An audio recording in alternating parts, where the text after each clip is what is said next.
Bonjour, bonsoir. Selon l'heure à laquelle vous êtes en train de nous suivre, nous sommes heureux de savoir que vous êtes nombreux, vous qui vous intéressez dans ces programmes. Tozo pesa bino merci mingi, tozo pambola bino, pe tozo komisa nzambe mingi pona bino, bozo pesa biso attention na bino. De partout bisika bozali bozolanda biso na programme oyo, tozo lemba te kosala elongo na bino. Etali maloba na nzambe. Merci nzamba pambola bino bisika bozali bino bozo komela biso, bino bozo s'intéresser na makambo tozali kosala awa, bino bozali kobenga, bino bozali ko participer d'une manière ou d'une autre. Bozotuna mituna, bozali ebele, nzamba pambola bino. Tozo senga na bino s'abonner na ba page na biso nyonso to pe na ba chaîne na biso YouTube. Belle femme ma bébé officiel. Boko s'abonner pe na page na biso oyo ya TikTok. Tout comme pe oyo ya Facebook. Et pas ya pitozo kabola maloba na nzambe. Alors lelo toye na message na chapitre 7 ya mokanda na Hébreu. Où nous avons étude sur le cadre et étude sur les 7 dispensations. Chapitre 7, c'est Hébreu, à partir du verset 11 à verset 21. Mais, comme d'habitude, tout ce moment on aura beaucoup ensemble. Tendre Père, nous te disons merci dans le nom de ton Fils Jésus-Christ notre Seigneur. C'est une opportunité et c'est un privilège de parler de ta part avec les bien-aimés. Merci pour le moment où biso tokabola maloba na yo, pambola bandeko bazolanda biso, mabota na bango, misala na bango pe nyonso ezali ba plan to pe ba projet. Kolo yo mto komisala bato na destinée, omima bato na destinée na bango, pe ba kokoma na sika oyo bongisa ipo na bango. To pesi yo merci ya wenzambe, to komisio kimia na wazana mabota na biso na bombo na biso. Esika pasi mikakatano, to maladi ezali nzambe to sengi ngolu na likolo na bandeko nyonso. Na kombo na Yesu Christo. Amen. Une fois de plus, merci bien-aimé dans le Seigneur. Na étude na biso toza kosala sur les 7 dispensations et leurs alliances. Toza na Hébreu chapitre 7. Toza na verset, moi texte kozamo moulai pour la compréhension. Hébreu chapitre 7 à partir du verset 11. Tina verset 21. Je lis la parole du Seigneur. Si donc la perfection avait été possible par les sacerdoces lévitiques, car c'est sur ces sacerdoces qui repose la loi donnée au peuple, qu'était-il encore besoin qu'il parie un autre sacrificateur selon l'ordre de Melchizedek et non selon l'ordre d'Aaron? Car les sacerdoces étant changés nécessairement, il y a un changement des lois. En effet, celui de qui ces choses sont dites appartient à une autre tribu. Donc, aucun membre n'a fait le service de l'autel. Car il est notoire que notre Seigneur est sorti du Juda, tribu dont Moïse n'a rien dit pour ce qui concerne les sacerdoces. Cela devient plus évident encore, quand il paraît un autre sacrificateur à la ressemblance de Melchisedec. Ok? Institué non d'après la loi d'une ordonnance charnelle, mais selon la puissance d'une vie impérissable. Car ce témoignage lui est rendu, tu es sacrificateur pour toujours selon l'ordre de Melchisedec. Il y a ainsi abolition d'une ordonnance antérieure à cause de son impuissance et de son inutilité. Car la loi n'a rien amené à la perfection et l'introduction d'une meilleure espérance par laquelle nous approchons de Dieu. Et comme cela n'a pas eu lieu sincèrement, verset 21, car tandis que les Lévites sont devenus sacrificateurs sincèrement, Jésus l'est devenu avec ce serment de celui qui a dit, le Seigneur a juré, et il ne se repentira pas. Tu es sacrificateur pour toujours selon l'ordre de Melchisedec. Wow! Wonderful! Bien aimé, Ozali, la parole du Seigneur, tout autant dans Hébreu chapitre 7, verset 11, verset 21. Thème de participer les lots, Ezali, les sacerdoces imparfaits. Les sacerdoces imparfaits. En fait, chapitre 7, il y a Mokanda la biso ya Hébreu. Ezali chapitre Oyo, Ezali konakisa biso, dans la première partie, dans votre sauté, ils ont le béladim, n'engeni ma dim Ezali, dernier Abraham a pesaki dim mais pas Melchizedek, n'est Melchizedek a bandé ko bénir après que a pesaki dim. Et on nous explique comment dim Ezali ko fonctionner et pas il y a ba lévite ainsi de suite parce que bazaki na mokongo ya Abraham tango Abraham azo pesa dim. Là c'était la première partie. Mais tolobeli en côté parce que j'en ai beaucoup parlé hein dans maté ebele et surtout que ezalaki point focal il y a direction obsotose dans maté à la biso. Alors la deuxième partie direction maté à la biso de bazolobela o etali les sacerdoces. Hein? Bazo pe sa différence entre deux sacerdoces. Sacerdoce o ya Aaron, do ya ba lévite, bana ya o ba bimaki na mokongo na ordre ya Aaron.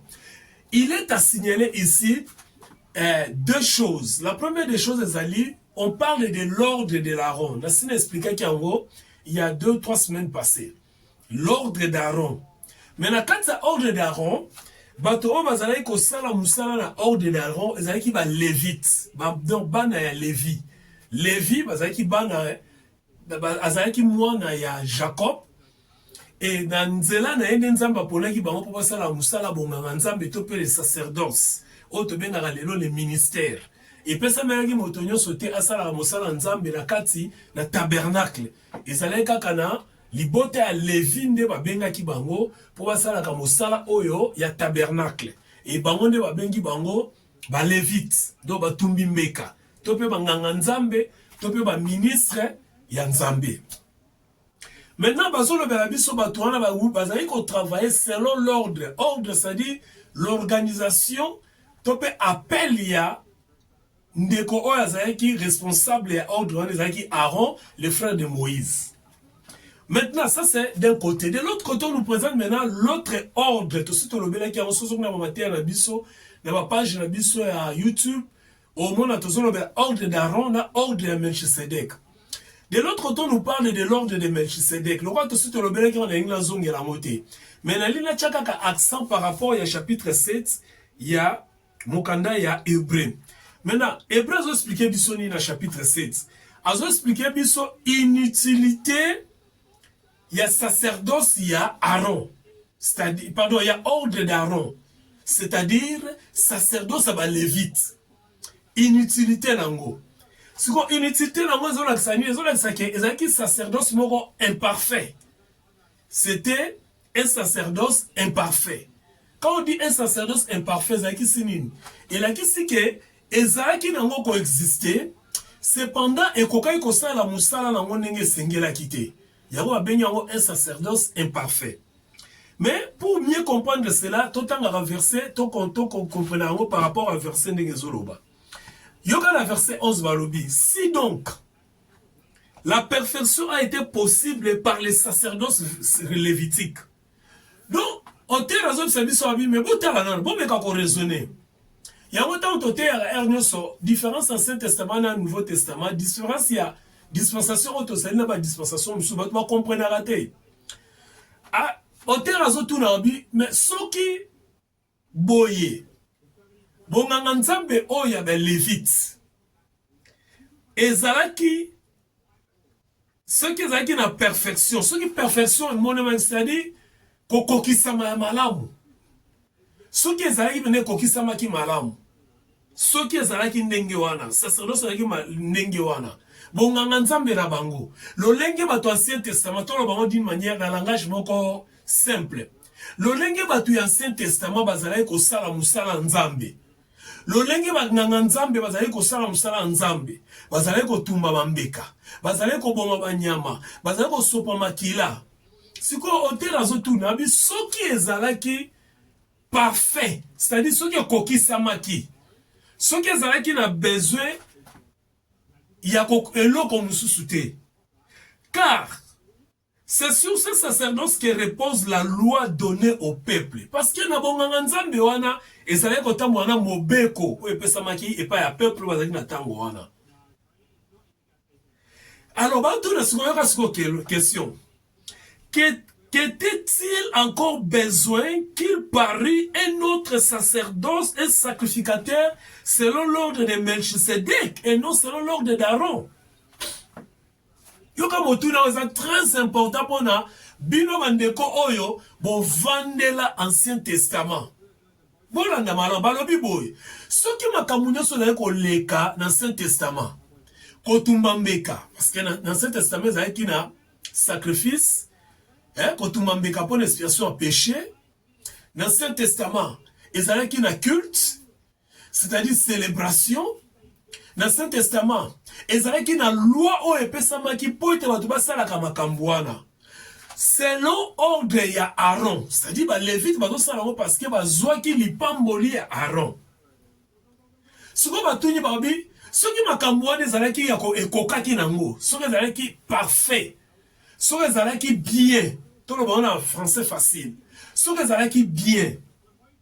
Pona nini sikoyo, il fallait sacerdoce mususu ebima selon ordre ya Melchisedec au lieu que va continuer dans l'ordre wana ya Aaron. Voyez-vous? Au moins bisika problème ezali. C'est-à-dire bino bo ezali lokola tolobi fufulu otozoli ala pondu ezali kitoko koleka nyonso. Mais lobi tout le monde a bayeli biso par exemple fufu na pondu amadesu. Je donne un exemple. Si on bateau bazolia fufu na pondu amadesu bazoloba oh mais fufu na pondu amadesu leki kitoko koleka fufu na pondu. Yango bato babi mais soki fufu na pondu ezali kitoko pourquoi lelo bayesu na fufu na pondu amadesu? Eza lokola la fête sakana non sakana. Bato bameli mais tango Yesu abongoli mai ekomi masanga bato babi oh mais ndeni kala na botika biso to meli masanga oyo kala mais obo pesi biso na kitoko koleka oyo kala. Donc c'est-à-dire ezola kisake soki sacerdoce to pe bonganga nzambe ndenge ezali kosalema na Ancien Testament d'une manière générale selon la loi on nzambe apesaki epai ya peuple on n'aurait pas eu besoin que sacerdoce mosusu eya. Ce qui m'a camonné son ezali kotambola dans Ancien Testament ezali parfait, donc il fallait pas Yesu aya. Voyez-vous? Mais balobi boy. En d'autres termes, ce qui Yesu aya qui sacerdoce mususu yaki et l'inkola kisake sacerdoce ozaki dans l'Ancien Testament ezalaki imparfait, yango il fallait mususu ya kitoko koleka. Parce que ce qu'on a déjà des lois kitoko o sukisi nyonso, oza suna bezolo musuté. Si on a un verre tondi na mai, verre à mai et tondi na mai, on a besoin de mai musuté pour verre na oza déjà rotonda. Mais non quand la verre za rotonda te, donc on a besoin ya mai mususu. Donc quand la sacerdoce wana ezalaki parfaite, yango wana il fallait faire sacerdoce mususu ya oza kitoko koleka. Car il est de notoire, verset 12, car les sacerdoces étaient changés nécessairement. Il y a aussi changement de la loi. Bien-aimés dans le Seigneur, quand nous prêchons ces choses, c'est pour vous réveiller. C'est pour vous dire la vérité. C'est pour vous dire que ma Ancien Testament ne nous concerne plus. Livre hébreu. Livre hébreu.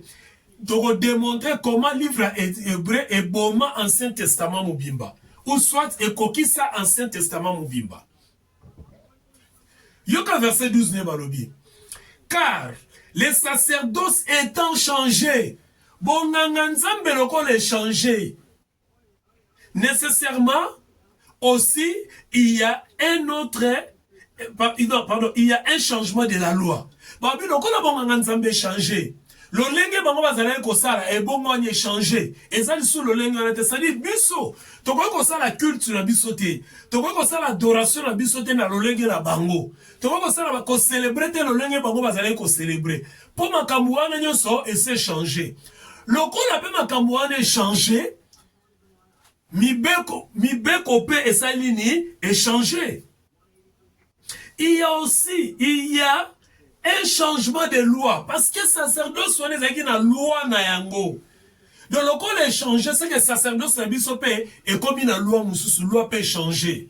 yango moni Yesu Christo mukomoko baye batunye question batunye balobi mokonzi mobeko nini eleki mibeko nyonso parce que bato bazaki na mibeko ebele lolenge na bango otambola maintenant Yesu aye batunye mobeko nini eleki mobeko nyonso alobi tu aimeras le Seigneur ton Dieu de tout ton cœur, de toute ton âme, de tout ton esprit et tu aimeras ton voisin.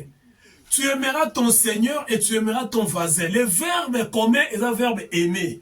C'est-à-dire, tous les sous n'attendent goûter à mibeko o yakala. O epesamaki, okosala boyete, okosala boyete, okosimba boyete, okozongisa boyete. Mibeko wana nyonso échanger et comme ka mobeko moko, okolinga. L'amour. C'est-à-dire, olingi nzambe, olingi pena muninga na yo. Et sili. Parce que la kata mibeko wana yango nyonso zo accomplir la loi. Donc, sacerdoce échange, il y a un moment où il y a la dispensation de la grâce, dispensation du Saint-Esprit, mais dispensation de l'Église. Bien aimé, dans la dispensation de l'Église, dans la dispensation que nous vivre les lots, il n'y a pas la loi. Il n'y a pas la loi dans le terme, il y a l'Ancien Testament, dans le terme, il y a la loi lévitique, la loi lévitique, la loi à Moïse. O pesa boye okopambola mate lokuta o sala boye okopambola mate lokuta o lona okobuka te zabongo te parce que sacerdoce changer loi peut changer biso to kaka na loi moko ezali bolingo bolingo pa na nzambe pe bolingo pa ya muninga esili parce que na kati ya bolingo o ezala ngo pa ya nzambe na muninga ekokisi nyonso o mebeko ya Saint-Testament ezali koloba c'est-à-dire oyo tozana ngo eza parfait eleki o ezalaki ya kala yango moni sacerdoce na bango ezalaki imparfait. Apôtre azo expliquer biso awa car il est de notoire. Pardon. En effet, celui qui ces chansons dites appartient à une autre tribu dont aucun membre n'a fait les services de l'autel. On parle de Christ ici, parce que c'est lui qui est notre sacerdoce actuel. C'est lui qui est notre souverain sacrificateur selon l'ordre de Melchisedec. Mais vous allez remarquer que Jésus-Christ est sorti de la tribu de Juda. La tribu de Juda va dire sacrificateur. Le sacrificateur va dire lévite. Tribu de Juda va dire sacrificateur. Donc, on se demande que Nzambe, on est qu'à respecter. On est allé qu'au salema, yemoko Nzambe, ngaïté, yemoko Nzambe. On est qu'à respecter. On est allé qu'au salema dans l'Ancien Testament, c'est-à-dire, à souverain sacrificateur, bime pas à lévite, à tiki. À quel ou que pas à Yuda. Yesu ko mapaba Yuda lokola souverain sacrificateur na biso. Or, et comment makana mibeko ya kalake souverain sacrificateur il faut makana pa lévite. Mais siko atiki kutu akezo na tribu ona basala musala wana te. Bato basala musala na tiki bango. Pourquoi? Parce que sacerdoce est changé. Ancien Testament est si valeur. Et comme inspiré, voilà le terme qui convient. Voilà le terme qui convient. Et comme inspiré. Le code est comme inspiré, sacerdoce n'a pas comme inspiré, loi n'a pas comme inspiré, to comme une loi à sika ozali l'amour, et to comme une souverain sacrificateur ya sika, o yazo ou ta pas lévite, mazo ou te pas yaba, Yuda.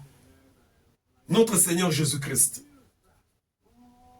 Car il est notoire que le Seigneur est sorti du Juda, tribu dont Moïse n'a dit, pour ce qui concerne le sacerdoce, Yuda va une promesse à sacerdoce. Yuda va une promesse à royauté. Quand Moïse a béni, moi, il y a Jacob. Chaque tribu a une bénédiction. Bénédiction va Juda. Il y a Juda.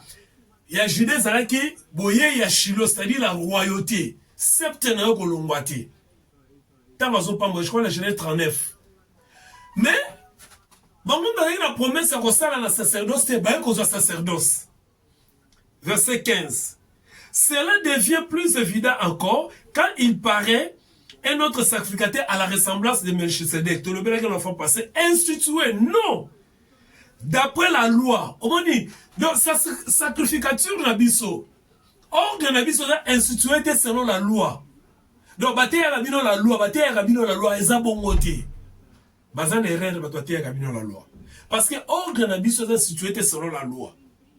Bien, très bien, dans verset 16. selon la loi d'une ordonnance charnelle. Parce que la loi, il y a une ordonnance charnelle, c'est-à-dire, nous avons Aponi. Aponi, na libota, il y a Lévi. Mais, selon la puissance d'une vie impérissable. Il y a bango qui a vie périssable, parce que le sacrificateur sera koufi vine ici comme périssable. Mais biso o sacrificateur na biso Aponi biso azali selon vie oyo akufa raté. Donc akufa c'est quoi akenda likoloti le lazara bomboy. Mais ba sacrificateur ne soit qu'à selon ordre d'Aaron ba kufa pe histoire na bango ici là. Donc voilà. Alléluia. Il y a yokasko verset 18 hein. Il y a ainsi abolition, verbe abolir. Abolition, koboma, kokata, kosukisa. Il y a ainsi abolition d'une ordonnance antérieure à cause de son impuissance et son inutilité. Donc, baebi ko abolir, elangisi ko longola, kokata, kosukisa, kobwakisa. Oh yakala, pourquoi balobi ke tubabwakisa yango? Parce que ezali na impuissance pe ezali inutile. Eza suna tina te, bien aimé. L'Ancien Testament eza na tina te. Eza na tina ta soki moke te, bien aimé. Toloba yango mikolo nyonso. Il faut être doctriné pour ôter ya makambo pour comprendre yango. Et comme verset 19, car la loi n'a rien ramené à la perfection. On m'a dit pourquoi eza inutile? Pourquoi l'Ancien Testament est inutile? Parce que dans l'Ancien Testament, dans son ensemble, l'Ancien Testament représente la loi. Or, la loi est inutile. La Bible dit, la loi est inutile. L'Ancien Testament est inutile. La loi est inutile. Bah, le bien, on a verset 19. Pardon, verset 19. Car la loi a ramené rien à la perfection et il a introduit, verset 18. Il y a ainsi l'abolition d'une ordonnance antérieure, donc abolir l'ordonnance antérieure à cause de son impuissance et son inutilité. Verset 19. Car la loi n'a rien amené à la perfection et d'une meilleure espérance par laquelle nous devons nous approcher de Dieu. Bien aimé, la loi ne nous a pas approché de Dieu. Ce n'est pas pour la personne qui banga nzambe qui repousse la pembe nzambe. Non. Ogobanga nzambe mais repousse la pembe nzambe te. D'ailleurs preuve en est au monde le bato qui est l'église. Bato bazo ganga nzambe na banga nzambe na sambela ka to comme le roi religieux. Mais on pousse la pembe nzambe te parce que la loi sikezali bolingo. Talande to ke na l'église bolingo zate. Talande tozo tamwa na vie bolingo zate. Même bolingo nzambe tozo ganga ezate.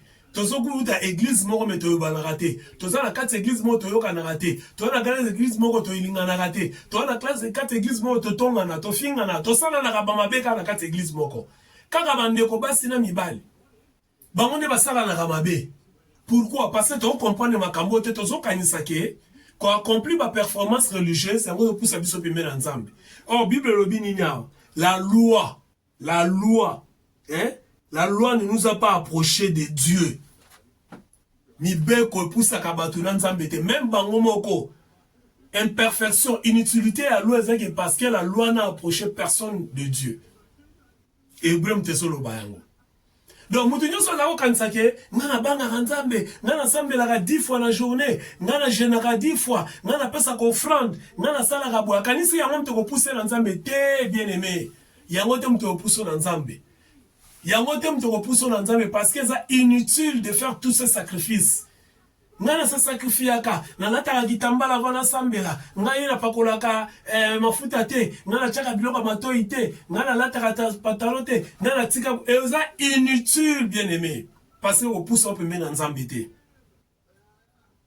là on pousse on peut mettre nzambe qu'on dit ma sacerdoce asika ozali Jésus-Christ, le souverain sacrificateur. Parce que la sacerdoce n'est pas la puissance ya kolongola yo mabe o inaka pa batu. Mabe o salaka batu. Mabe oyo omona repa ya bandeko na yo. Ba jugement oyo zakana contre baninga. Ba perception erronée o zakana contre baninga. Yo te mtolongola mais Jésus-Christ va kota na vie na mwinda na ye parce que yazali mwinda e kopela kati na yo e kolongola mabe wana nyonso. Yo kasko verset 20. Et et comme cela n'a pas pu y le serment, Nathan bazalé ko comme ça bango ba sacrificateur, bazalé ko la panza ndaité. Et zalé ka ba ponio au comme sacrificateur. Bazalé ko la tanza ndaité. Mais au verset 25, biscat au conclure. Car tandis que les Lévites sont devenus sacrificateurs sans serment. Ba Lévites ba comment banganga nzambe sans serment. C'est-à-dire ba la pakandaité. Nzamba comme si bango banganga nzambe. Jésus l'est devenu avec serment par celui qui a dit. Mais Yesu a commis nganganzambe pour mutumo wa la pindai a commis nganganzambe. Moi une différence. Donc et ça le là président de la République o ya na coup d'état na président de la République o va voter yé na peuple à prêter serment. Jésus t'a envoyé mutu atindi a juré à lobi boy yokate ba lobi. Jésus l'est devenu avec serment par celui qui a dit. Le Seigneur a juré. A juré. Et il ne se repentira pas. Peut à changer position T. Tu es sacrificateur pour toujours selon l'ordre de Melchisedec. Donc Christ, Azamon Tumbimbeka, Tope Azali, ministre, Tope Azali, pasteur, ya libéra na libéra, kolandisama ordre ya Melchisedec. Yesu azabongo kolandisama ordre ya Melchisedec. Pourquoi? Parce que ordre ya Christ ya Melchisedec, ordre ya Saint-Esprit, ezali na babenga ngoni na serment, c'est-à-dire ba lapandai, nzambe nda lapandai ke oyo za ya libela na libela. C'est-à-dire ezali parfait. Pourquoi? Parce que ça l'a mis une fois pour toutes. Tandis que oyo bango zaki imparfait. Imparfait pourquoi? Parce que ceux qui bosali yango mbula oyo koya bosala ngo lisusu. Mbula na kune koya bosala ngo lisusu. En fait, ceux qui bosala 10 ans, bosala ngo chaque année pendant 10 ans. Donc 10 fois. Oh, et loko oyo zo bandela, et la qui c'est que c'est imparfait.